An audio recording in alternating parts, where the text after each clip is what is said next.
41 हड्डियों से बना विंड चाइम। रोशनी मोहित की इतनी तेज आवाज़ सुनकर खुद घबरा गई होती है, लेकिन उसे इस फ़ोन कॉल की उम्मीद होती है। उसे नहीं पता था कि आखिर मोहित पर हमला किस तरह से होने वाला है, क्योंकि अगर किसी और तरह से होने वाला होता तो मोहित का फ़ोन तो बहुत पहले आ जाना चाहिए था, लेकिन अगर भ्रम होगा, छलावा होगा, तो फिर मोहित का इसे निकाल पाना नामुमकिन है। यही कारण था कि उसने मोहित को रात में कॉल किया था, ताकि अगर सच में मोहित चलावे में फंसा हो तो फिर फ़ोन कॉल की घंटी सुन करके वह शायद चलावे से निकल जाए। मोहित की बात सुनकर कि रोशनी अपने बगल में उठकर बैठ रुद्र की तरफ देखती है। वह नहीं चाहती थी कि रुद्र उसे पर इस समय उसकी किसी भी बात पर यकीन करे, वरना कौन जानता है वह फिर से बीती रात में जो उसने उसके शरीर के साथ देखा था, जिस वजह से वह बेहोश हो गया था, वह बात पूछ ले। इसीलिए वह हल्का सा हंसती और कहती है, अच्छा तुम तो मुझे इतनी रात को क्यों कॉल कर रही हो। रोशनी फ़ोन पर एक हाथ रखते हुए रुद्र की तरफ देखती और कहती है, नैना है। उद्धरण चिन्ह। रोशनी की बात सुनकर रुद्रा उसकी तरफ से अपनी नज़रें घूम लेता है, क्योंकि फ़ोन पर तो नैना होती है जैसा उसे रोशनी ने कहा होता है। नैना रोशनी की कॉलेज की इकलौती दोस्त होती है जिसे रोशनी ने अब तक कांटेक्ट बनाकर रखा होता है। वह बात और होती है कि असल में तो रोशनी को नैना से बात किया कई 100 साल बीत चुके हैं। रोशनी आगे कहती है, अब तुम्हें मुझ पर यकीन हुआ। जब मैं तुमसे पहले कह रही थी तब तो तुम मुझे बेवकूफ़ समझ रही थी, है ना। बेचारा बुरी तरह से डर के कांप रहा मोहित इस समय अपने इर्द गिर्द घूमने वाली उसे अजीब से कीचड़ को देख रहा होता है। उसे तो इस बात का एहसास ही नहीं रहा होता है कि रोशनी उसे इस तरह से बात करे जैसे वह किसी लड़की से बात कर रही हो, और कपकपाती हो या आवाज़ में कहता है, मैडम आप क्यों पुरानी बातें याद कर रही है, मत करिए पुरानी बातें याद, नहीं तो मैं सच में रो दूंगा। मुझे आपसे कई गुना ज़्यादा पछतावा है आपको बेवकूफ़ समझने का।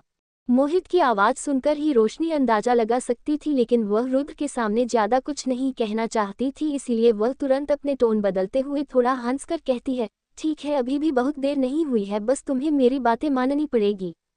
रोशनी की बात सुनकर मोहित एक सेकंड में बिना गवाही तुरंत चिल्लाकर कहता है, हाँ हाँ मैं सुन रहा हूँ, आप बोलिए बस। रोशनी उठकर के बालकनी की तरफ जाने लगती है। उसे इस तरह से जाता हुआ देख कर के रुद्र उसके पीछे जाने की कोशिश करता है, लेकिन तभी रुद्राक्ष छूट जाता है, रोने लगता है।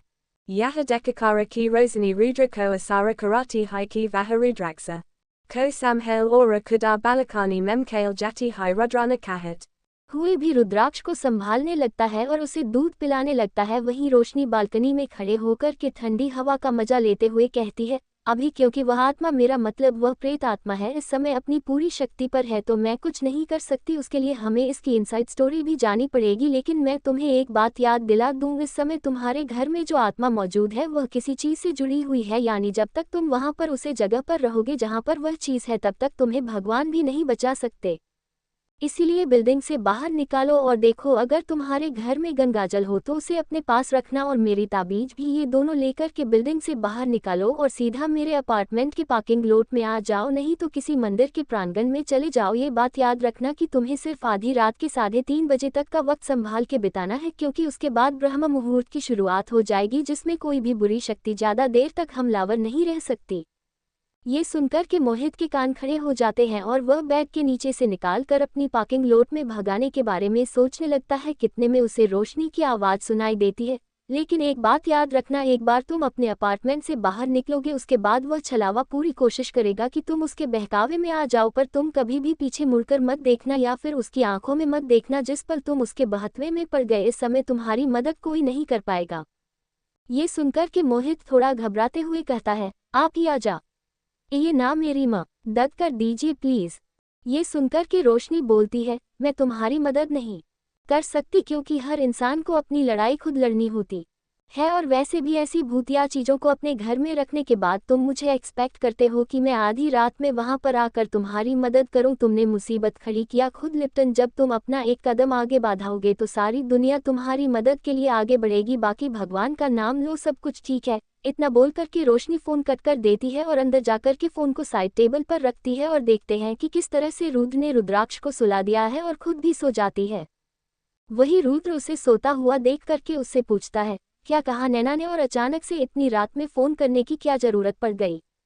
ये सुनकर के रोशनी बिना अपनी आंखें खोल रहती है, मुझे सारी चीज़ आपको बताने की ज़रूरत नहीं है, कुछ चीज़ मेरी और मेरी फ्रेंड की पर्सनल भी हो सकती है, जैसे आप अपनी कई सारी चीज़ पर्सनल रखते हैं। सो जाए और सोने दीजिए। रोशनी का जवाब सुनकर के रुद्र उसकी तरफ देखा है और कहता है, आजकल तुमको ज्यादा ही नहीं बदल गई हो, पहले तो तुम ऐसे नहीं थी। ये सुनकर के रोशनी उठकर बैठ जाती है, रुद्र की तरफ देखते हुए कहती है, अगर अपने लिए बोलना ज्यादा बोलना होता है तो फिर मुझे कोई प्रॉब्लम नहीं है उसे बदलाव से, और फिर आप जब मुझे कुछ नहीं बताते, मेरे साथ कुछ शेयर नहीं करते, तो आप कैसे एक्सपेक्ट करते हैं कि मैं आपसे सब चीज़ कहूं और सब बातें शेयर करूं। जिस दिन से आप मेरे साथ एक नॉर्मल हस्बैंड की तरह रहना शुरू कर देंगे, मैं भी आपको सारी चीज़ बताने लग जाऊंगी, पर अगर आप ऐसा नहीं करने वाले हैं तो फिर भूल जाइए, क्योंकि मैं अब वह छोटी छोटी बातों पर रोने वाली लड़की नहीं रही। Good night. रोशनी की बातें सुनकर रुद्र सच में पड़ जाता है। वहीं दूसरी तरफ मोहित अभी भी बैठकर नीचे होता है। लंबी गहरी सांस लेकर वह पहले खुद को शांत करता है। इस समय उसे अपने दिमाग को शांत करने की सबसे ज्यादा जरूरत थी। एक लंबी सांस लेकर वह जल्दी से बैठकर नीचे से निकलता है और सीधा कमरे से बाहर निकलते हुए अपने हाल की तरफ भागता है, और हाल के अंदर एक छोटे से बॉक्स शॉप के मंदिर में से गंगाजल की बोतल उठा करके सीधा गाड़ी की चाबी हाथों में लिए अपार्टमेंट से नीचे जाने लगता है। अपार्टमेंट से बाहर निकलते हैं वह सबसे पहले लिफ्ट लेने के लिए भागता है, लेकिन कई बार बटन क्लिक करने के बाद भी लिफ्ट उसे फ्लोर पर आ ही नहीं रही होती है। वही उसे अपने पीछे से किसी सांप के रिंगन जैसी आवाज आने लगती है, सर्र सर्र। इन आवाजों को सुनकर के मोहित का रूम रूम कांपने लगता है और वह लिफ्ट का आइडिया ड्रॉप करके सीढ़ियों से ही नीचे भागने लगता है। इस बीच ऐसा होता है कि कई बार उसका पैर पड़ता है, लेकिन वह रुकता नहीं है और पीछे मुड़कर तो बिल्कुल नहीं देखा। पीछे मौजूद आवाज है और भी ज्यादा तेज हो जाती है, सर्र सर्र। लेकिन मोहित इन सब चीजों पर बिल्कुल ध्यान नहीं देता और सीधा पार्किंग लॉट की तरफ बढ़कर अपनी गाड़ी निकलता है। उसे सबसे ज्यादा अजीब बात तो ये लगती है कि इस समय अपार्टमेंट में एक सिंगल इंसान मौजूद नहीं होता है, कोई भी नहीं जिससे वह मदद मांग सके। वह आधी रात में लगभग 1:30 बजे इस समय अपनी गाड़ी का अपार्टमेंट से बाहर निकलता है और सीधा उसके घर से 20 मिनट की दूरी पर मौजूद देवी दुर्गा के मंदिर की तरफ बढ़ जाता है। वह गाड़ी को लगभग 190 की रफ्तार से भाग रहा होता है। दिल्ली की सड़कें इस समय एकदम सुनसान होती है। चीज भी जगह से वह गुजर रहा था, उसे जगह की स्ट्रीट लाइट एक एक करके अपने आप बिल्कुल उसके घर में मौजूद ट्यूबलाइट जैसी फटी जा रही थी। मोहित का पूरा शरीर पसीने से भीग था, लेकिन उसे पता था कि यह समय नहीं है डर कर रुकने का या फिर घबराने का। इस समय उसे बस किसी तरह से इस मुसीबत से बाहर निकलना है। वह अपने दांत पीसते हुए जल्दी से जगह से बाहर निकालने की तैयारी करने लगता है। देखते ही देखते लगभग आधा रास्ता पार हो जाता है। जैसे ही मोहित का एहसास होता है कि अब ज्यादा मुश्किल नहीं होगी, वैसे ही उसकी तेज रफ्तार से चलने वाली गाड़ी अचानक से किसी को टक्कर मार देती है और जोर की आवाज के साथ ब्रेक लगता है। ब्रेक लगाने की वजह से और इतनी तेज रफ्तार होने की वजह से मोहित का कर सामने स्टीयरिंग व्हील से जाकर टकरा जाता है। उसके सर में तेज दर्द होता है, लेकिन वह दर्द पर उतना ध्यान नहीं देता, उल्टा अपना सर पकड़कर किसी तरह से गाड़ी के बाहर झांकने की कोशिश करता है, देखने की कोशिश करता है कि अभी क्या हुआ था।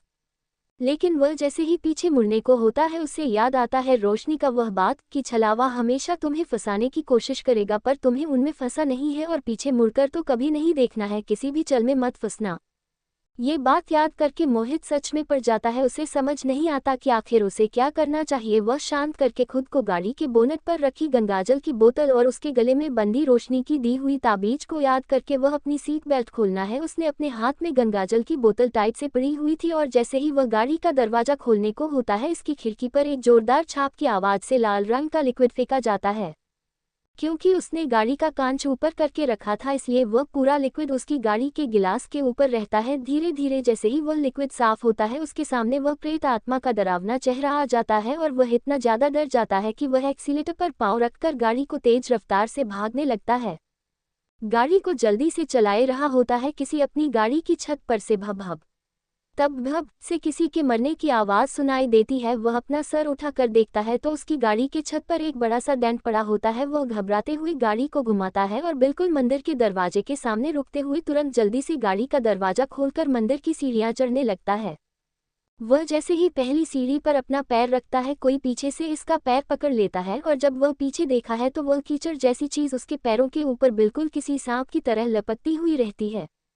उसे चीज को देख करके उसकी आंखें डर के मारे फैल जाती है और वह जोर जोर से चिल्लाने लगता है, हेल्प हेल्प। वह भी इतनी जोर से चिल्ला ही रहा होता है किसी अचानक से अपने हाथों में मौजूद गंगाजल की बोतल याद आती है जो कि उसके गिरने के कारण पीछे हुई थी। अपना हाथ बड़ा करके उसे गंगाजल की बोतल के पास पहुंचने की कोशिश करता है। वह जितनी कोशिश कर रहा होता है उसका पर उतने ही दर्द में होता है से ऐसा लगता है जैसे कोई उसकी हड्डियां मरोड़ रहा है, लेकिन वह अपने दांत पीसते हुए बार बार अपने हाथों को आगे बढ़ा करके किसी तरह से उसे गंगाजल की बोतल तक पहुंचाने की कोशिश करता है। उसे अपने गले में मौजूद ताबीज याद आती है जो कि इस समय बुरी तरह से जल रही है। अपनी ताबीज खोल करके सीधा उसके पैर पर लपटती हुई उस अजीब सी चीज की तरफ फेंक देता है और एक जोर की डरावनी आवाज के साथ वह चीज उसके पैरों को छोड़ करके सीधा उसकी गाड़ी से जाकर टकरा जाती है। रराफफ तुरंत उठकर खड़ा हो जाता है, लेकिन उसके पैरों से हो रहा वह जोरदार दर्द से खड़ा नहीं होने देता और वह लंगड़ाते हुए अपनी गंगाजल की बोतल उठना है और जल्दी से ढक्कन खोल करके उसे चीज के ऊपर, जो कि इस समय ताबीज की वजह से कोने में पड़ी रहती है, आधी बोतल गंगाजल फेंक देता है। एक अजीब सी आग उसके चारों ओर फैल जाती है, लेकिन वह उसे पर बिना ज्यादा ध्यान दिए सिद्ध मंदिर की सीढ़ियां चढ़कर के मंदिर के गर्भगृह में घुस जाता है और मंदिर की चौखट पर बचा हुआ गंगाजल गिरा करके दरवाजे को अंदर से कसकर बंद कर देता है और भगवान की मूर्ति के एकदम सामने जाकर बैठ जाता है और लंबी गहरी सांस लेने लगता है। इस समय उसके पैर और सर में बहुत तेज दर्द हो रहा होता है। वह किसी तरह से ठीक से बैठ करके अपना पर जब चेक करता है तो उसके पैर में छोटे छोटे कई सारे छेद होते हैं और उनमें से बूंद बूंद करके खून गिर रहा होता है। इस समय उसका पर इतना घिनौना दिख रहा होता है मानो कई सारे कीड़े उसके पैरों में छेद कर रहे हो। वह वही थाली में पड़े हल्दी चंदन के मिश्रण को उठना है और अपने पैरों में लगाते हुए उसे कपड़े से बांध देता है ताकि खून गिरना काम हो जाए और अपना सर नहीं दरवाजे से टिका करके बैठ जाता है। कहीं पर इस समय कोई घड़ी नहीं होती जो कि उसे बता सके कि कितना बज रहा है, लेकिन उसे यह बात तो पता चल जाती है कि 3:30 बजे या फिर 9 बजे। इस समय उसकी ऐसी हालत नहीं होती कि वह बाहर जा सके।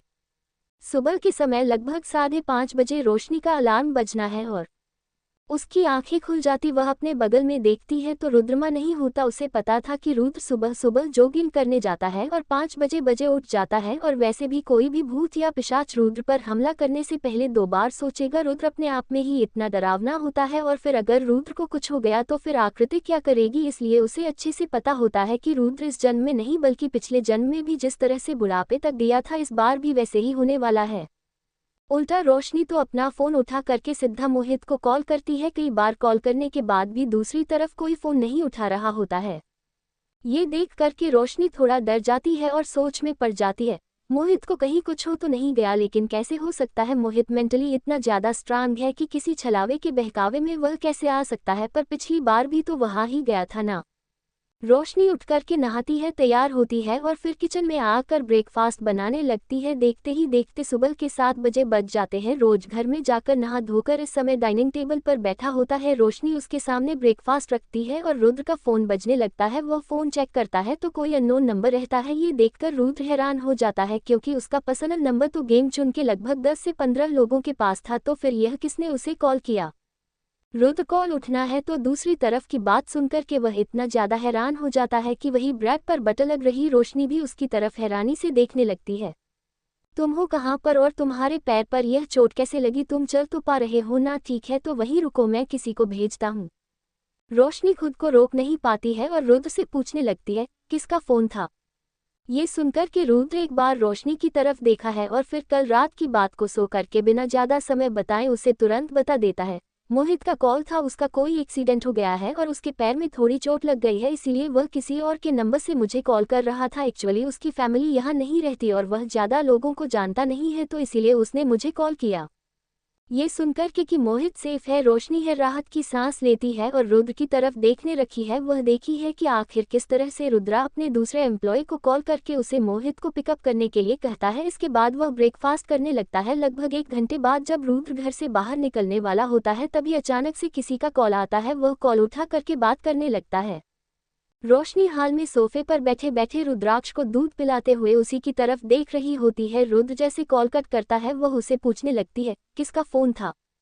रुद्र घूम करके रोशनी की तरफ देखा है, उसका ध्यान इस समय रोशनी के ऊपर ही रहता है और वह ऐसे ही बात करते हुए कह देता है वह डॉक्टर ने मोहित का चेकअप किया और कहा कि उसके पैर पर इन्फेक्शन हो गया है और इसीलिए उसे अपने पैर का ज़्यादा इस्तेमाल करने के लिए मना किया गया है। 3 दिनों से अपने पैर की देखभाल करने की ज़रूरत है, फिर वह वापस से चल फिर सकता है। बस थोड़ी सी प्रॉब्लम होगी और 1 हफ्ते में फिर से ठीक हो जाएगा, इसीलिए मैंने उसे आज और कल की छुट्टी दे दिया है। ठीक है, मैं चलता हूँ। क्योंकि आज मोहित नहीं था इसीलिए उसे अपने बाकी काम खुद ही करने थे। वह किसी और पर उतना भरोसा नहीं कर सकता था जितना वह मोहित पर करता है। Rudra Bahara Kala Jatahai Rosani Rudraxa Ki Sataku Chidera रहती है और फिर उसे अपनी गोद में लेकर के बगल में जाती है जहां पर मीरा घर का काम कर रही होती है। इस समय मीरा ने अपनी कॉल सेंटर वाली जॉब छोड़ दी होती है क्योंकि रुद्र के साथ रोशनी में जो कॉन्ट्रैक्ट साइन किया था उसे वजह से ईशान को प्रमोशन मिलता है और उसकी सैलरी में इजाफा हो जाता है और सैलरी बढ़ाने ईशान मीर को कम करने से मना कर देता है। वह नहीं चाहता था कि मीरा उसे बेकार सी कॉल सेंटर में एक और दिन काम करे, पहले तो मजबूरी थी पर अब जब ऐसा कुछ नहीं है तो ये करने की जरूरत ही नहीं थी। थोड़ी देर रोशनी वहीं पर रहती है और फिर नीचे उतर करके मीरा के स्कूटर के जरिए मोहित के अपार्टमेंट की तरफ चली जाती है। अब बस उसे प्रॉब्लम को जड़ से खत्म करना होता है, जितनी जल्दी हो सके उतना अच्छा। मोहित इस समय अपने अपार्टमेंट के बाहर रेलिंग के सहारे खड़ा होता है। उसमें हिम्मत ही नहीं होती कि वह फिर से वापस अंदर जा सके। इस समय उसके अंदर जो डर बैठा रहता है उसकी तो कल्पना करना भी बेकार था। उसके पास एक बैग होता है जिसके अंदर उसके लिए न्यूली सब सामान अरेंज किया गया होता है क्योंकि उसकी गाड़ी खराब हो चुकी रहती है, इसलिए रुद्र ने उसके लिए एक नई गाड़ी, एक नया फ़ोन और कई और चीज़ उसे बाग में करके उसे भेजी होती है। उसे 2 दिन की छुट्टी भी मिली होती है पर यह पहली बार होता है जब वह अपनी छुट्टी एंजॉय नहीं कर सकता था। वह हर छोटी आवाज़ से डर के साथ उसे तरफ देखने लगता था। अचानक से उसकी फ्लो का दरवाज़ा एक हल्की सी आवाज़ के साथ खुल जाता है। डर के मारे वह अपने घुटनों के बल बैठ जाता है, पीछे खिसकने लगता है, लेकिन जब वहां पर रोशनी को देखा है इतने समय से जो उसने खुद को संभाल रखा था वह समय का बांध और वह सब्र सब टूट जाती है और वह रोने लगता है।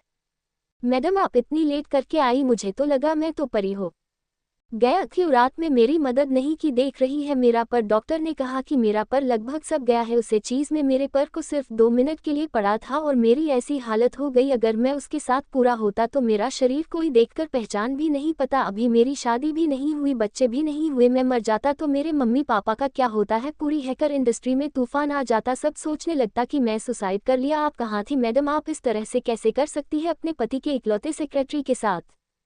वहीं रोशनी को उसकी आधी बातें समझ में आती है और आधी नहीं समझ में आती है, लेकिन मोहित को देखकर वह एक बात जरूर समझ गई होती है कि इस समय मोहित बड़ी बुरी तरह से डर चुका होता है, तभी तो इतनी बुरी तरह से रो रहा होता है, उसकी आंखों से नाक से हर जगह से पानी गिर रहा होता है। ऐसे डरने की तो बात भी होती है, उसने देखा होता है, इसके बाद तो वह उसे लाश को और अभी इसके सामने बैठकर रो रहे मोहित को एक दूसरे के साथ कंपेयर भी नहीं कर सकती, कौन उसे पहचान पाता। रोशनी अपने सामने घुटने पर बैठकर रो रहे मोहित के कंधे पर हाथ रखती और कहती है, शांत हो जाओ और पहले चलो उसे चीज को हटाते हैं, वरना वह रात में फिर से तुम पर हमला करेगी। ये सुनकर के मोहित और भी ज्यादा घबरा जाता है और सामने मौजूद बाउंड्री का सहारा लेते हुए खड़े होकर के कहता है, नहीं नहीं आप कुछ भी करें लेकिन उसे अजीब सी चीज से मेरा पीछा छुड़ाए, मुझे नहीं फंसना इन सब चीजों में। उद्धरण चिन्ह। मोहित की हालत देखकर के रोशनी को उसे पर तर्क आता है और वह अपार्टमेंट का दरवाजा खोलकर अंदर जाती है। जैसे ही वह अपना कम अंदर रखती है, पूरे अपार्टमेंट में से एक जोरदार हवा का झोंका आता है और एक अजीब सी आवाज उसके कानों में गूंजने लगती है। ये देखकर के रोशनी अपने पॉकेट में से एक स्वास्तिक का धागा निकलती है और उसे थमते हुए कहती है, इसे कस के पकड़े रहो, कितनी ही तेज हवा का झोंका, उसे मत छोड़ना, समझ में आया। रोशनी की बात सुनकर के मोहित अपना सर हमें हिलता है और रोशनी के पीछे पीछे अंदर जाने लगता है। रोशनी उसके घर का कोना कोना देखी है, आखिरी में बेडरूम में आती है और बेडरूम में आते ही उसकी नज़र सबसे पहले इसकी बालकनी में लटक रही उसे विंडचाइम पर जाती है, जिसे देखकर वह अजीब सा मुंह बना करके अपने पीछे खड़े मोहित को देखते और पूछती है, विंडचाइम तुम्हें कहाँ से मिला। उद्धरण चिन्ह। रोशनी की बात सुनकर मोहित उसे एकदम सफ़ेद विंडचाइम की तरफ देखा और कहता है, ये विंडचाइम वह मुझे ठीक से याद तो नहीं, लेकिन शायद 6 महीने पहले मेरी बहन ने मुझे कुरियर करवाया था, एक एंटीक पीस चाहिए। उसने कुरियर के साथ जो लेटर भेजा था उसने लिखा था कि यह एक 450 साल पुराना एंटीक पीस है और काफ़ी महंगा है, इसीलिए वह इसे मुझे देना चाहती थी। मोहित की बात सुनकर रोशनी की आंखें छोटी हो जाती है और वह उसे इंसान की तरफ तेज कदमों से बढ़ती है और उसे छूने की कोशिश करती है, लेकिन वह जैसे ही अपने हाथ आगे बढ़ती है वह इन टाइम जोर जोर से बजने लगता है। रोशनी एक बार मोहित की तरफ देखती है और फिर अपने हाथों में मौजूद उसे अंगूठी को हल्का सा सहलाती है। थोड़ी ही देर में मोहित से अनजान महक की आत्मा बाहर आ जाती है, जो कि एक चक्कर उसे बेडरूम में और फिर उसे विंडचैन के इर्द गिर्द लगाकर रोशनी के पास आती है और उसके कानों में कुछ कहती है, जिसे सुनकर के रोशनी की आंखें छोटी हो जाते हैं और वह पीछे घूम करके मोहित की तरफ देखती है, जो पूरे टाइम से बस विंडचाइम की तरफ देख रहा था। उसे देखकर ऐसा लग रहा था जैसे वह आदमी नींद में खड़ा है। रोशनी उसे इस तरह से देखकर उसके आंखों के सामने चुटकी बजती है और फिर उसका हाथ पकड़कर उसे घसीट के कमरे से बाहर लाते हुए लिविंग रूम में रखे सोफे पर धक्का देकर बैठे हुए खुद वही बगल वाले सोफे पर बैठ जाती है और उसकी तरफ हंसते हुए कहती है, मतलब तुम्हारा तो जवाब ही नहीं है, तुम्हें पूरी दुनिया में यही आंटी पीस मिला था अपने घर में सजाने के लिए। उसकी बात सुनकर के मोहित घबराते हुए कहता है, क्यों, क्या हुआ? उसकी बात सुनकर के रोशनी हंसती है और उसकी तरफ देखते हुए कहती है, तुम गधे हो क्या, खुद को इतना बड़ा हैकर रहते हो और तुम्हें इतना भी नहीं पता चला कि यह विंड चाइम तुम्हारी बहन ने नहीं भेजा है। मोहित बस डर के मारे उसे देख रहा होता है, से समझ नहीं आ रहा होता कि आखिर रोशनी कहना क्या चाहती है। उसे बेवकूफ़ों की तरह खुद की तरफ देखा हुआ प्रकार के रोशनी एकदम सीरियस हो करके कहती है, तुम्हें पता है इस इवेंट टाइम को 6 महीने पहले एक कब्र में से खोज कर निकल गया है, जहां पर यह एक कॉफिन के अंदर रखी हुई थी और वहां से सीधा तुम्हें भेजा गया है। तो तुम्हारी बहन इस खरीदी कब? तुमने कभी यह गिफ्ट मिलने के बाद अपनी बहन से फ़ोन करके पूछा कि आखिर उसने तुम्हें करियर में भेजा क्या है? रोशनी की बातें सुनकर डर के मारे मोहित का चेहरा सफ़ेद पड़ जाता है और वह रोशनी की तरफ देखते हुए कहता है, दरअसल मेरी बहन मुझे हमेशा कुछ न कुछ भेजती रहती है, इसीलिए। उद्धरण चिन्ह। रोशनी मोहित की तरफ तिरछी आंखों से देखी और कहती है, कॉल करके पूछो उससे आखिर उसने तुम्हें क्या भेजा था, फिर मैं तुम्हें बताती हूँ आगे क्या होगा। रोशनी की बात सुनकर मोहित अपने कंधे पर लग के अपने बैग में से अपना फ़ोन निकालकर उसके अंदर मौजूद नई सिम को ऑन करता है और तुरंत अपनी बहन को कॉल करके उससे बातें करता है। और जैसे जैसे वह अपनी बहन से बातें करता है उसकी आंखें वैसे वैसे डर के मारे फैलती जाती है और आखिर में वह इतना ज़्यादा डर जाता है कि इसका फ़ोन से नहीं संभालता और उसके सामने गिर जाता है। उसकी हालत देख करके रोशनी समझ जाती है और फिर उसकी तरफ देखकर कहती है, क्या भेजा था तुम्हारी बहन ने? मोहित अब बिल्कुल डर के मारे कांप रहा होता है और घबराते हुए कहता है, एक घड़ी।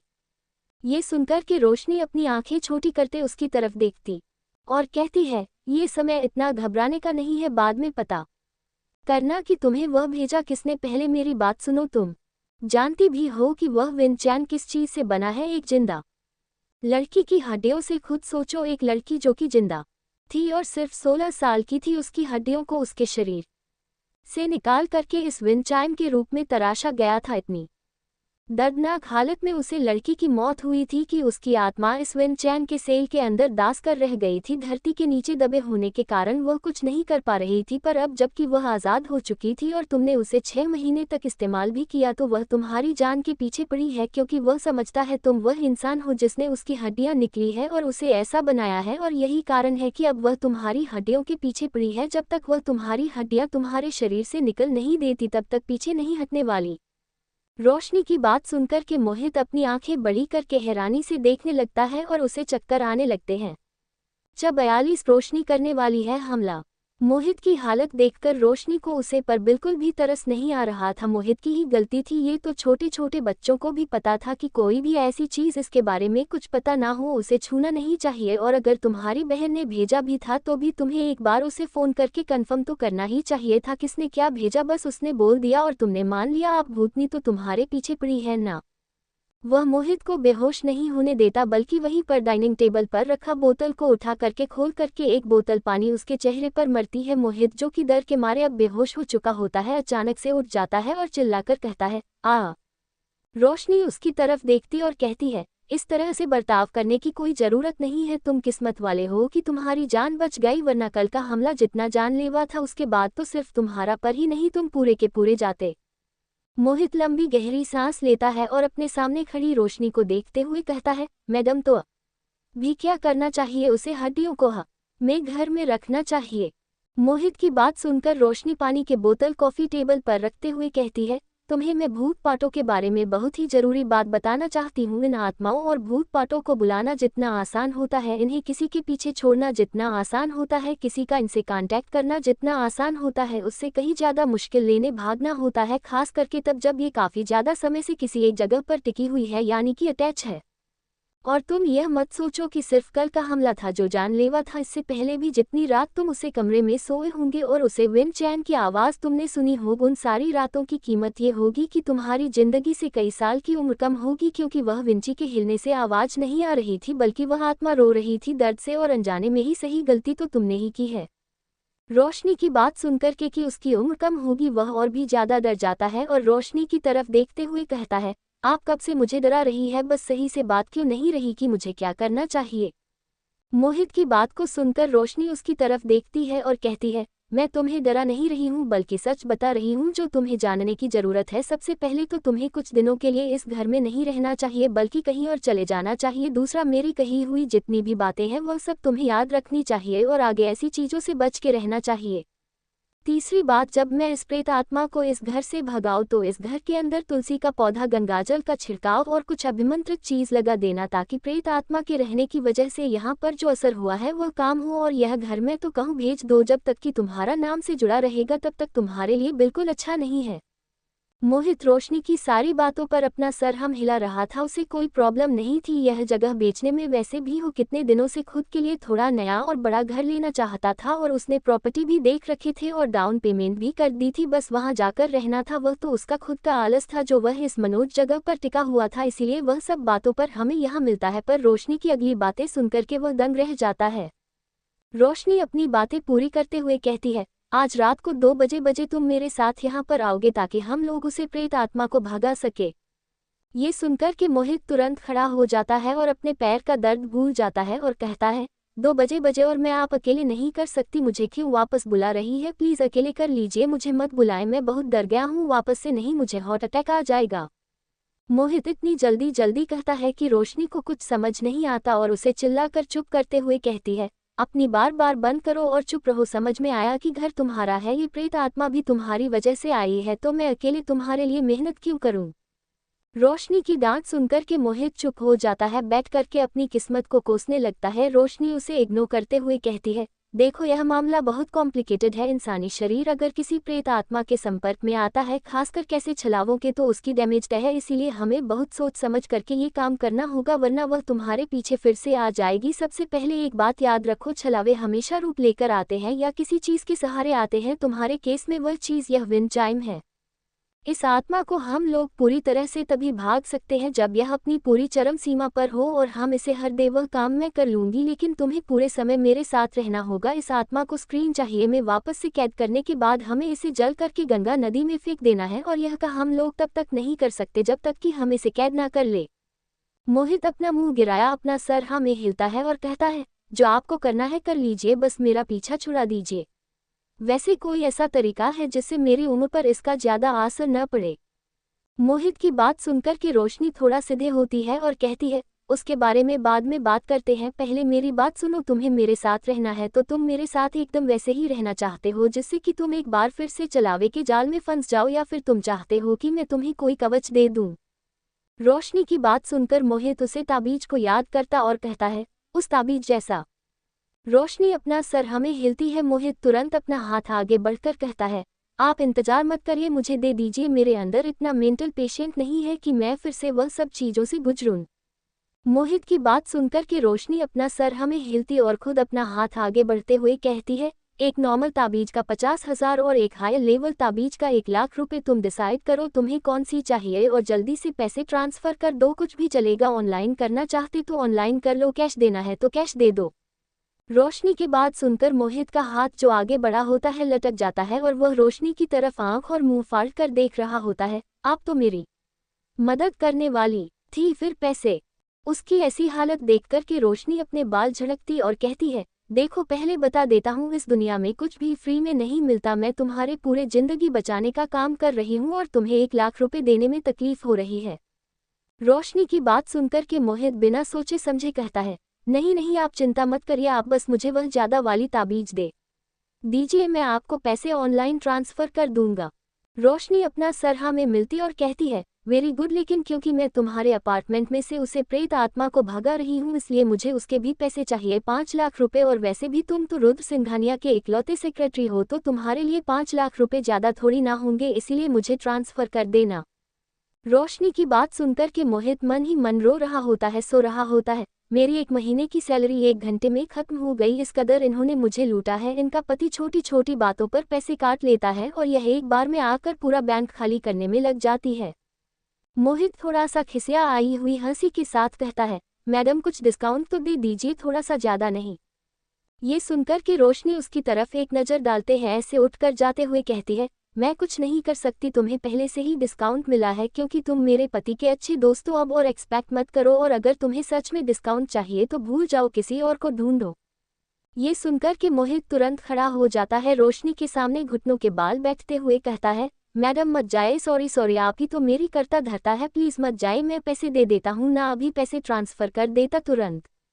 इतना कहकर के मोहित तुरंत लंगड़ाते हुए सोफे की तरफ जाता है और अपना फोन उठा करके गूगल पे खोल करके लगभग 6 लाख रुपए रोशनी को ट्रांसफर कर देता है। रोशनी के फोन में एक दिन की आवाज आती है। जब अपना फोन निकाल कर चेक करती है तो उसमें साफ साफ लिखा रहता है कि उसके बैंक अकाउंट में 6 लाख रुपए आ गए। मोहित की पूर्ति देखकर रोशनी अपना सर हमें हिलती और उसकी तरफ देखते हुए कहती है, ठीक है, जैसा कि मैंने सोचा था, सही फैसला ही लेते हो तुम। अच्छा तुम? मोहित घबराते हुए पूछता है, वैसे मैडम अब आगे क्या करना है? ये सुनकर के रोशनी सीरियस हो जाती है और कहती है, सबसे पहले तो तुम मेरे साथ यहाँ से निकलो। शाम को जब मैं तुम्हें फ़ोन करूँगी तब मुझे अपना एड्रेस बताना। तुम जहाँ पर भी हो क्या मैं तुम्हें पिकअप कर लूँगी। तब तक के लिए हनुमान चालीसा पढ़ो और जो काला धागा मैं तुम्हें दिया है उसे बंधे रखो। मोहित अपना सर बिल्कुल किसी ड्रम की तरह हिलाते हुए कहता है, हाँ, जैसा आपका, जो आप कहेंगे वैसे ही होगा। रोशनी लेकिन चिंता के साथ कहती है, बस मुझे अब एक अच्छा सा बहाना सोचा है ताकि रुद्रा मुझ पर शक ना करें। ये सुनकर के मोहित बिना सोचे समझे बोल देता है, लेकिन वह तो आज शाम को आने ही नहीं वाले हैं। उनकी तो एक बहुत जरूरी मीटिंग है मुंबई में, उसी के लिए वह एक दिन के लिए वहां जाने वाले हैं। ये सुनकर रोशनी के चेहरे पर एक मुस्कान आ जाती है और वह कहती है, तब तो टेंशन की ही कोई बात नहीं है, तुम रेडी रहना, आज रात को 1:30 बजे। रोशनी मोहित के अपार्टमेंट में से बाहर निकलती है और उसने अभी अभी स्कूटर का हेलमेट पहने ही होता है कि इतनी देर में उसके फ़ोन में एक मैसेज आता है। जब वह मैसेज देखते हैं तो वह रुद्र का ही होता है, जो कि उसे मैसेज करके कह रहा होता है कि वह आज रात को घर नहीं आने वाला, कल दोपहर में आएगा।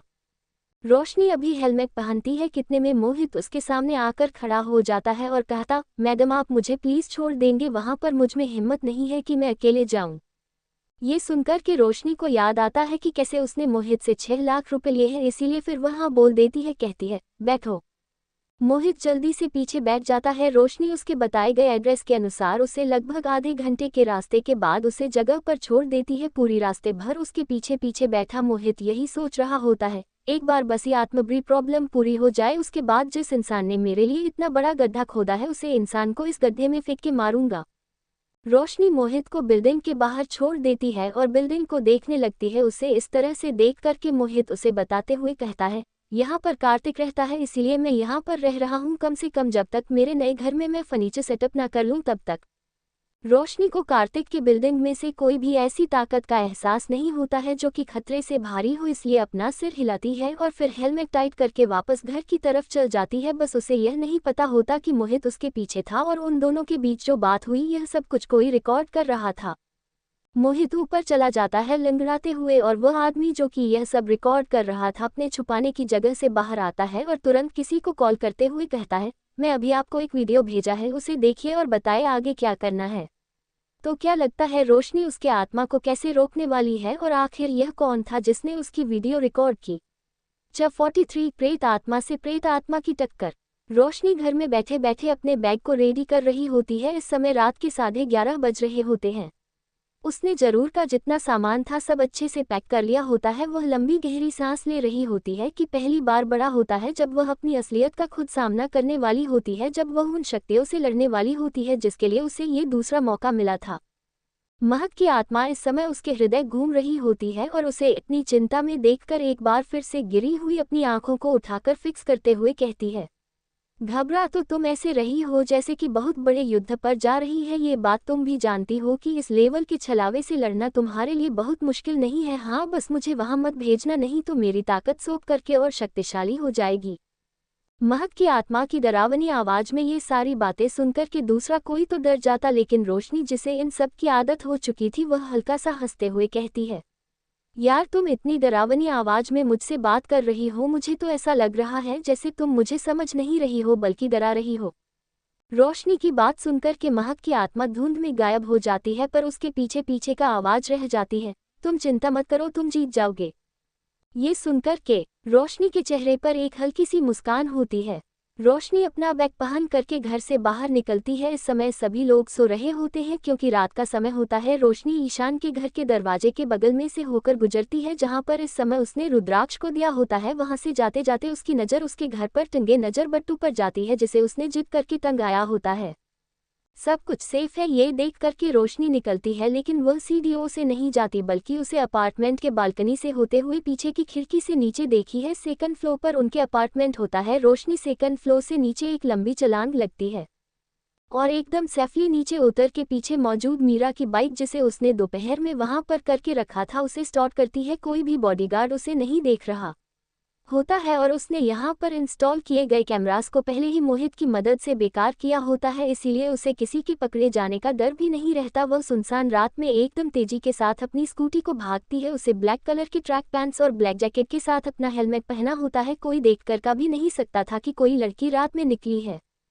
वही इस समय लगातार हनुमान चालीसा का जाप कर रहा मोहित डर के मारे अपार्टमेंट की सीमा के अंदर खड़ा होता है। उसमें सच में हिम्मत नहीं होती है बाहर जाने की। जब तक रोशनी ना आ जाए तब तक अचानक से बिल्कुल सुनसान रात में उसका फोन बजने लगता है। ऐसी आवाज सुनकर के एक बार के लिए तो घबरा जाता है, लेकिन फिर तुरंत अपना फोन निकाल कर चेक करता है। रोशनी का फोन होता है। वह गहरी सांस लेता है, फोन उठाता है और तपती हुई आवाज में कहता है, हेलो मैडम। दूसरी तरफ से रोशनी बिल्कुल अलर्ट होकर के अपनी घड़ी की तरफ देखती है। इस समय लगभग 1150 हो रहे होते हैं। अच्छा है जो ये जगह उसके घर के पास है। वह फोन में मोहित से कहती है, हाँ मैं अपार्टमेंट के कंपाउंड के बाहर खड़ी हूँ, जल्दी से आ जाओ।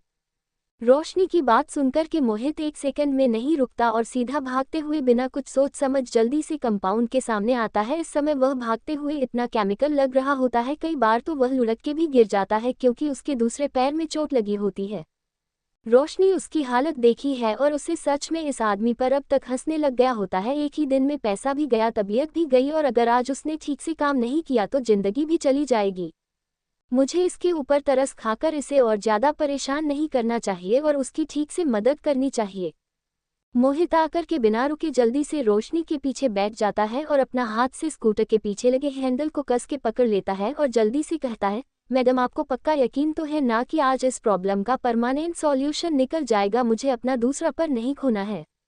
रोशनी अपना हेलमेट टाइट करते हुए कहती है, आपको चिंता करने की कोई ज़रूरत नहीं है, मैं हूं ना। वैसे भी अगर आपको मुझ पर यकीन नहीं है तो कम से कम अपने 6 लाख रुपए पर यकीन करिए।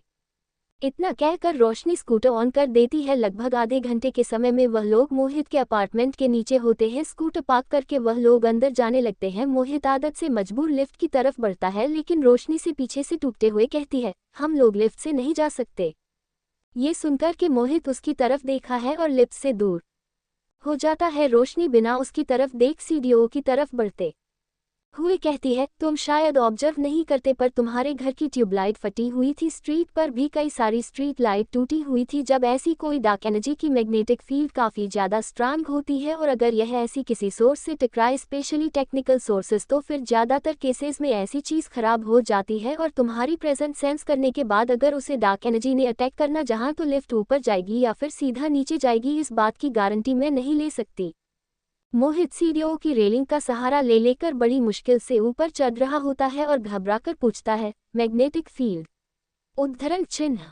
रोशनी उसकी तरफ बिना देखे सीढ़ियों से ऊपर चढ़ रही होती है और कहती है, हर ऐसी चीज़ जिसमें एनर्जी होती है उसकी मैग्नेटिक फील्ड होती है। स्पेशली स्पिरिचुअल एनर्जी या फिर डार्क एनर्जी इंसान की मैग्नेटिक फील्ड होती है, पर ज़्यादातर इसे ऑरा कहते हैं और इन केसेस में ऐसी डार्क एनर्जी की मैग्नेटिक फील्ड इंसान या मैग्नेटिक फील्ड से कई गुना ज़्यादा स्ट्रांग होती है। इसीलिए जब भी तुम उसके सोर्स ऑफ कनेक्शन में आते हो या फिर उसकी मैग्नेटिक फील्ड के अंदर आते हो तो तुम्हें चलावे दिखने लगते हैं।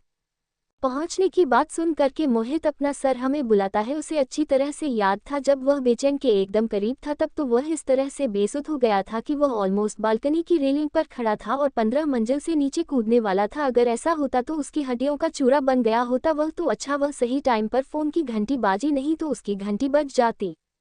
इस बारे में सो करके वह तुरंत जल्दी जल्दी से अपने पैर को घसीटते हुए रोशनी के और पास जाकर खड़ा हो जाता है। उसे सच में इन सब चीज़ों से नहीं निपटना था। उसे इतनी स्पीड में अपने पीछे आता देख करके रोशनी हल्का सा मुस्कुराती है और कहती है, तुम्हें इतना डरने की ज़रूरत नहीं है, जब तक मैं हूँ तब तक कोई भी प्रेत आत्मा तुम्हारे करीब नहीं आ सकती।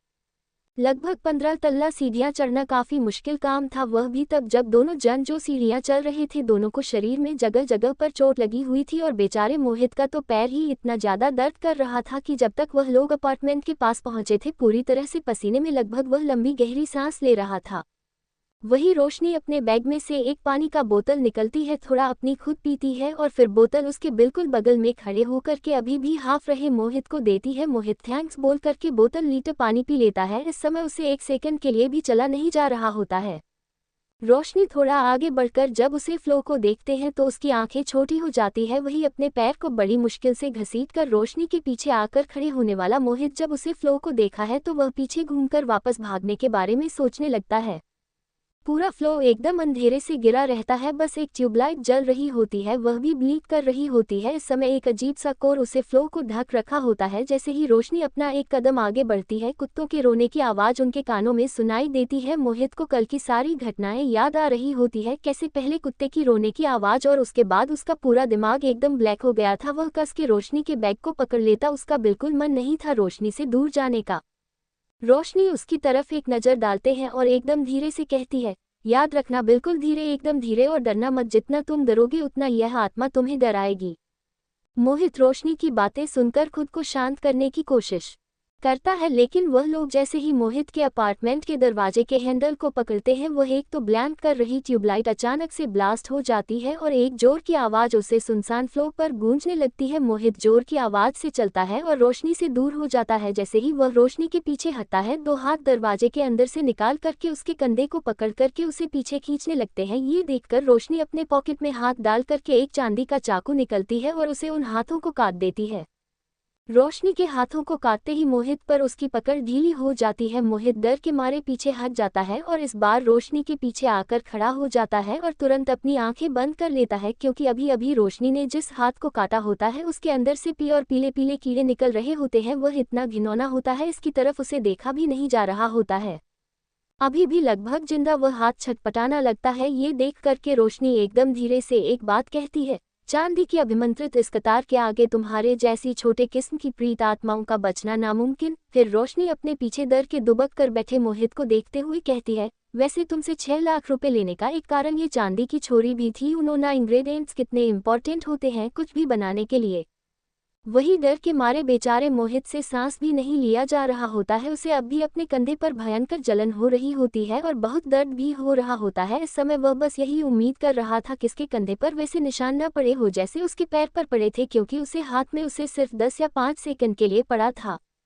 Rosani Daravaja ko ekajora ki avaja ki satakola deti hi Daravaja kalate hi ekajora darahavaka jonka ata hi ora eka avaja Daravani avaja mano 10 logger eka satakala rehi ho, kalalelal jao।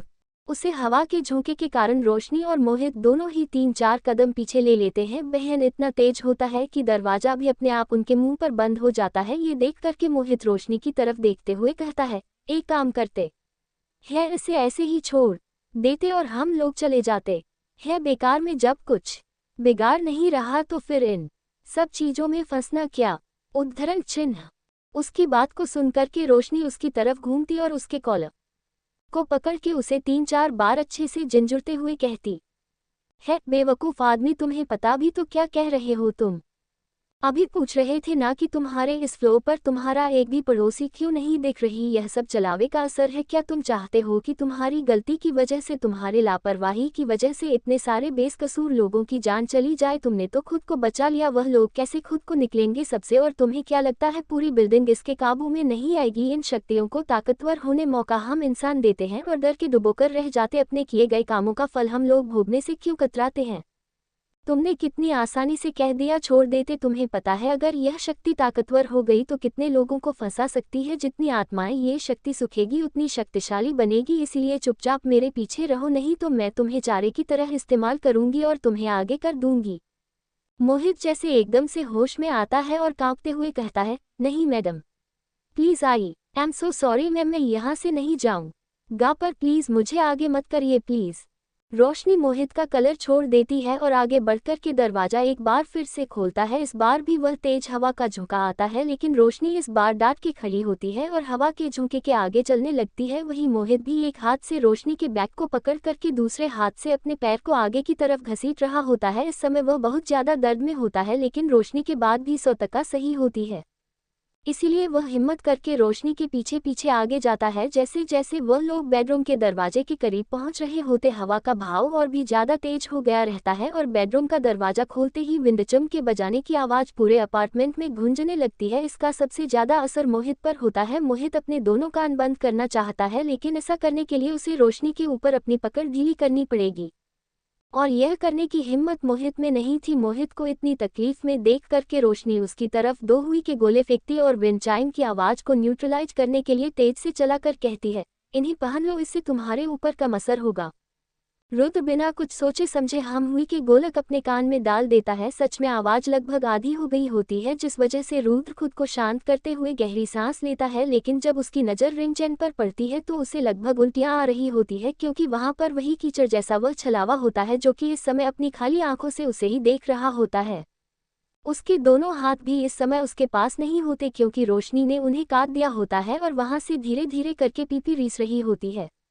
वह छलावा एक अजीब से बादल का रूप लेता है और भयंकर हंसी के साथ रोशनी से टाइगुन बड़ा होकर के एक कल से घेरे में उसे गिरने की कोशिश करता है। रोशनी अपने हाथ में वह चांदी वाला चाकू लिए उस कोहरे की तरफ हवा में चला रही होती है, लेकिन बार बार हमले करने पर भी जब उसका कोई असर नहीं होता तो रोशनी समझ जाती है कि अब उसे खुद ही कुछ करना पड़ेगा। लेकिन क्योंकि मोहित वहां था इसलिए कुछ कर नहीं सकती थी, इसलिए वह एक कदम पर कम से कम जिंदा होता है। ये बात सच करके रोशनी उसे पर इतना ध्यान नहीं देती और खुद अपनी आंखें बंद करके ध्यान लगती है। थोड़ी ही देर में उसे चलावे से भी ज्यादा गहरा काला धुआं रोशनी के अंदर से निकलने लगता है।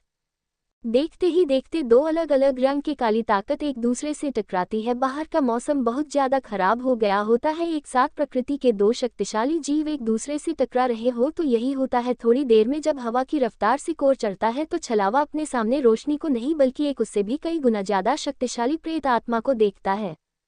उसे पेट आत्मा के लंबे बाल होते हैं, उसका चेहरा बिल्कुल सफेद होता है, उसकी आंखें एकदम काली, उसके पेट से खून रस रहा होता है, उसके हाथ पैर पर जगह जगह चोट लगे होते हैं, जिसे देखकर अंदाजा लगाया जा सकता था कि उसकी मौत कितनी ज्यादा दर्दनाक होगी। अपने से भी ज्यादा शक्तिशाली नकारात्मक ऊर्जा को देखकर के वह छलावा पीछे हटना लगता है और अजीबोगरीब आवाज निकालते हुए वापस से विंड चाइन में जाने की कोशिश करता है। ललल शिशिशिटित।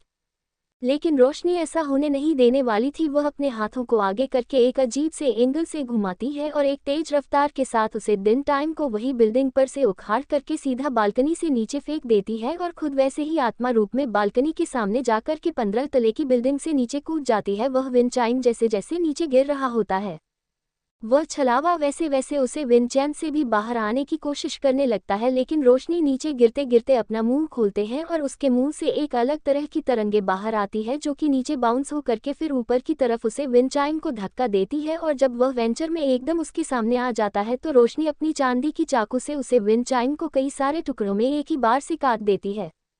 देखते ही देखते बिल्डिंग के कंपाउंड के बीचों बीच कई सारे टुकड़ों में टूटकर वह विंड चैन गिर जाता है और उसके अंदर से वह काला धुआं निकलने लगता है, जैसे रोशनी की प्रेत आत्मा अपने अंदर सुख लेती है। जब 44 रोशनी का बेहोश होकर हॉस्पिटल जाना। एक जोरदार बिजली कड़कती है और उसे अपार्टमेंट के कंपाउंड के बिल्कुल पीछे पिक एक बेहद डरावनी प्रेत आत्मा खड़ी होती है और जोर जोर से हंस रही होती है। उसकी हंसी काफी ज्यादा डरावनी होती है और वह अजीब तरह से एक्सप्रेशंस के साथ बेहद डरावनी आवाज में उसके सन की आवाज में कहती है, बड़ी आई थी मुझे टक्कर देने वाली, देखा किस तरह से तुझे खत्म कर दिया। यह आवाज इस समय पूरे कंपाउंड में गूंज रही थी। वह कल कोहरा एक बार फिर से उसे समय पूरी सोसाइटी पर छाया हुआ था। आसमान में बादलों में बिजली कड़क रही थी। एक जोरदार बिजली कड़कने की आवाज के कारण चोट लगने से बेहोश हुआ मोहित अचानक होश में आ जाता है और दर्द के मारे उसके मुंह से हल्की सी सिसकी निकल जाती है। इस समय उसे अपने पूरे शरीर में तेज दर्द महसूस हो रहा होता है, खास करके कंधे और सर में से। वह अपने कंधे पर हाथ रखकर दूसरे हाथ के सहारे से बड़ी मुश्किल से ऊपर उठना है और लड़खड़ाते हुए कदमों के साथ आगे बढ़ने लगता है। इस समय अपार्टमेंट में जितना भी सामान होता है सब इधर उधर फेंका हुआ रहता है। कई सारी ग्लास की चीज जो कि डेकोरेशन के लिए रखी गई थी वह बुरी तरह से टूट चुकी होती है। उन कांच के टुकड़ों से बच बच कर मोहित आगे बढ़ रहा होता है। पूरे घर में कहीं पर भी लाइट नहीं होती, उल्टा एक अजीब सा ढूंढ रहता है, जिस वजह से मोहित को सांस लेने में हल्की हल्की से दिक्कत होती है। इस समय उसे इस बात का पूरा एहसास हो गया होता है कि अच्छा वह उसे 2 दिन की छुट्टी मिल गई, वरना अगले 2 दिन तक तो उठने के भी हालत में नहीं था। बेडरूम के अंदर का नज़ारा देखकर उसका दिल धक से रह जाता है।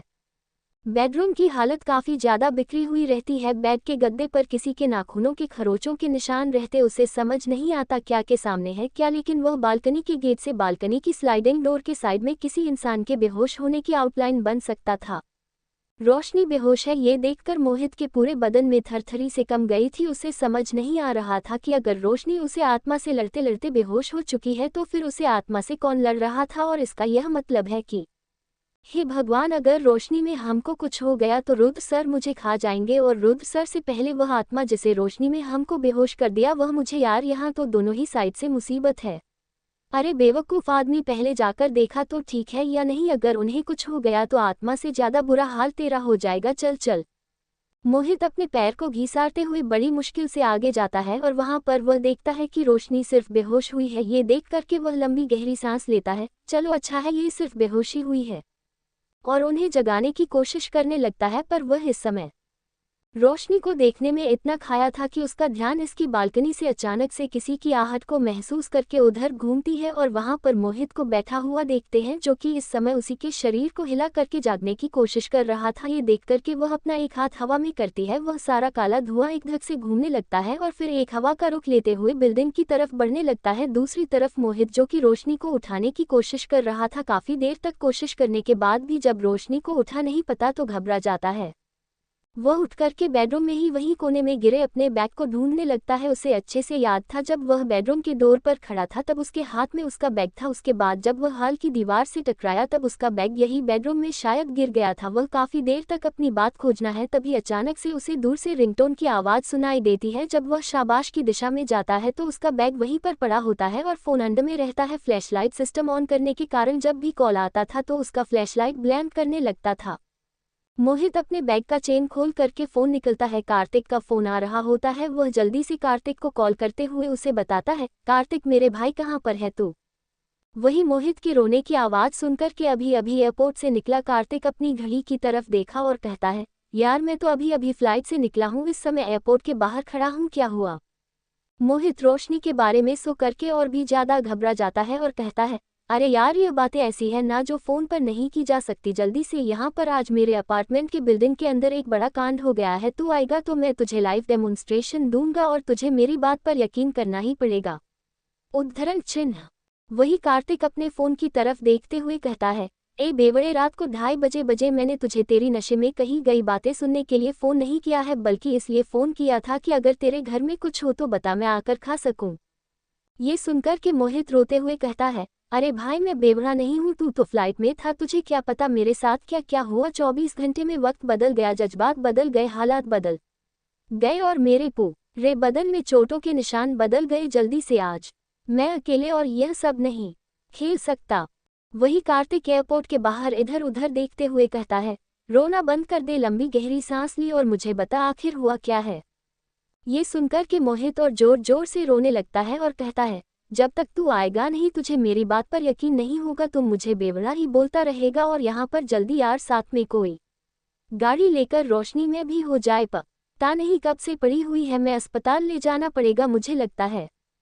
ये सुनकर के कार्तिक जोर से चिल्लाते हुए कहता है, क्या रोशनी में तेरे अपार्टमेंट में रात को 2:30 बजे बेहोश क्या कर रही है? तूने क्या क्या उनके साथ तुझे पता भी है? अगर रुद्र सर को पता चल गया तो क्या होगा? जिंदा कर देंगे तुझे। अभय के पूरे पाकिस्तान को 24 घंटे में मेरे हाथों ही साफ करवाया था उन्होंने। वही मोहित और भी ज्यादा लड़ जाता है और कहता है, मुझे नहीं पता, तू जल्दी से यहाँ पर वापस। ठीक है तो वहीं बैठकर मैं बस अभी आता हूँ। तो क्या लगता है अभी भी प्रेत आत्मा रूप में मौजूद रोशनी से कार्तिक का सामना होगा? रोशनी को अस्पताल में देख करके रुद्र का क्या रिएक्शन होगा? और वह जो वीडियो बनी थी रोशनी और मोहित की एक साथ वाली, उसका क्या होगा? जानने के लिए पढ़ी है अगला चैप्टर और प्लीज कमेंट करिए। CH45 Fake Affair Key News. New Delhi City Hospital. घड़ी में इस समय सुबह के 4:30 बज रहे थे। कार्तिक आईसीयू के बाहर बैठा हुआ था। इस समय जिन दो लोगों को वह पिकअप करने गया था वह दोनों ही अस्पताल में एडमिट होने की हालत में थे। रोशनी तो पहले से ही बेहोश थी और कार्तिक को देख करके इतने समय से खुद को संभाल कर चोट पर चोट खाने के बाद और एक बेहोश रोशनी को देखने के बाद इमोशनल और मेंटल प्रेशर को और ज्यादा ना जा पाने के कारण मोहित भी बेहोश हो गया था। कार्तिक अपने सर पर हाथ रखकर बाहर वेटिंग एरिया में वेट कर रहा था। उसे सच में समझ नहीं आ रहा था कि आखिर ये दोनों एक साथ एक जगह पर कर क्या रहे थे और उसे जगह की हालत इतनी ज्यादा खराब कैसे थी। उसने उसे समय ड्यूटी पर मौजूद सिक्योरिटी गार्ड से बात की तो उससे ज्यादा कुछ पता नहीं चला। बस इतना ही पता चल पाया कि रोशनी मोहित को लेकर के रात के 12 बजे के करीब अपार्टमेंट में वापस आई थी। उसके बाद क्या हुआ ये तो कैमरा में भी नहीं दिखाई दे रहा था। अपार्टमेंट की हालत देखकर जो पहली चीज कार्तिक ने सोची थी वह यही थी कि पक्का चोरी हुई है जिसमें मोहित की यह हालत है और ईशा मैं को उसने मारकर बेहोश कर दिया और दूसरा कुछ उसे ही नहीं रहा था। लेकिन अब इन सब सवालों का जवाब तो सिर्फ मोहित और रोशनी ही दे सकते थे और इस समय दोनों ही बेहोश थे।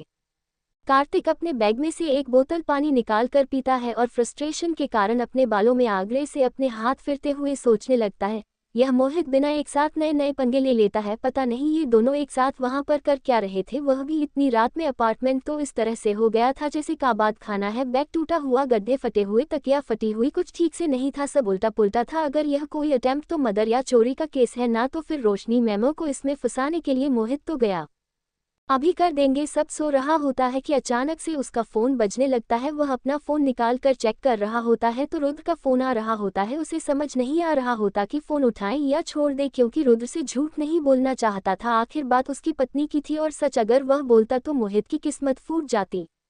लेकिन फिर कुछ सोचकर वह कॉल उठा लेता है। दूसरी तरफ से उसे रुद्र की गहरी आवाज सुनाई दे रही होती है। आवाज सुनकर ही कार्तिक को अंदाज अलग हो गया होता है कि रो रहता है, टोटली ड्रंक है, स्टूपिड से कॉन्फ्रेंस को कोसते हुए कहता है, टोटली सोफिस्टिकेटेड, इतना बड़ा सार्केजम अपने सिर पर शान से लेकर घूमते हैं ये लोग। डिनर कॉन्फ्रेंस में गए थे तो उसमें भी चीज के लिए रेड वाइन चाहिए, अरे यार मतलब हद है। एक तो पहले ही अपने पूरे होशो आवाज में मौजूद रुद्र सिंघानिया हद से ज्यादा खतरनाक है, ऊपर से drunk. Rudra Singania to Naitamyara Hai Naitamyara, Vahi Rudra Apani Gari Avaja Mem Kahata Hai, Kartika Tuma Dili Pahanka Gay. Kartika Kudako Santa Karik Bilkala Normaladikan Ki Lai Kahata Hai, Ham Sarah Basa Abikucha Samaya Pahale Pahunsao.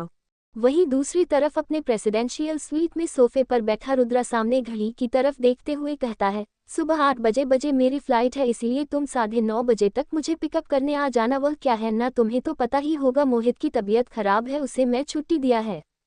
ये सुनकर कि कार्तिक अपना सिर हिलाते हुए तुरंत कहता है, हाँ सर आप टेंशन मत लीजिए, मैं आ जाऊंगा।